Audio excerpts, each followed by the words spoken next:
Well, the Vice President, Dr. Bawumia's claims of $1 billion payment in annual excess capacity charges in energy paid by government are untrue. That's according to the Tamale North Member of Parliament, Al-Hassan Suhuyini. First, let's take a look at what the Vice President said yesterday.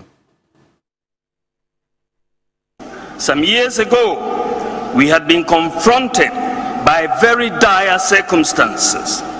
The joblessness of our youth, the years of doomsor that adversely impacted on businesses and jobs, the disappointment of dealing with a collapsed national health insurance system, and the inability to access health care, the bane of the cash and carry system, a nearly collapsed national system, the freeze on public sector employment, and an almost collapsed banking sector, and so on.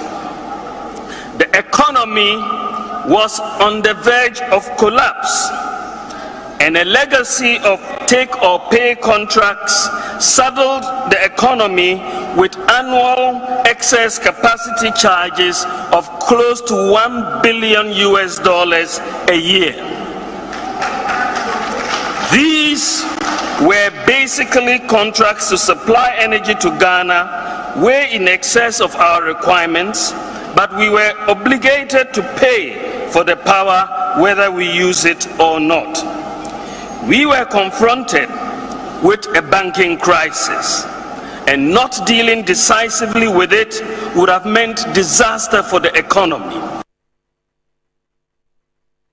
Mr. Speaker, the underlisted independent producers have received payments for excess capacity charge for the period under review 2017 to 2020, totaling $937.5 million.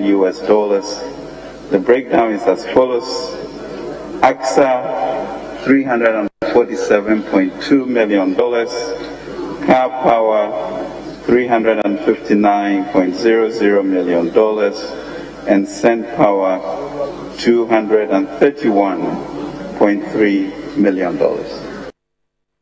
June 17, 2021.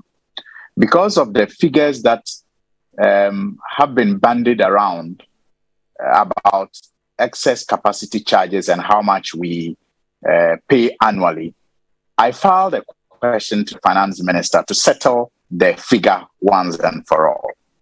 And the Finance Minister, attending upon Parliament, gave us the figures. And clearly in the answer, the Minister, in answering the question, said, and I quote, "Mr. Speaker, these are very important issues of power for us as a country. Mr. Speaker, the underlisted independent power producers have received payments for excess capacity charge for the period under review, into brackets 2017 to 2020, totaling $937.5 million. So what this means is that in 4 years, we did not pay up to even $1 billion for what is termed as excess capacity charges for 4 years.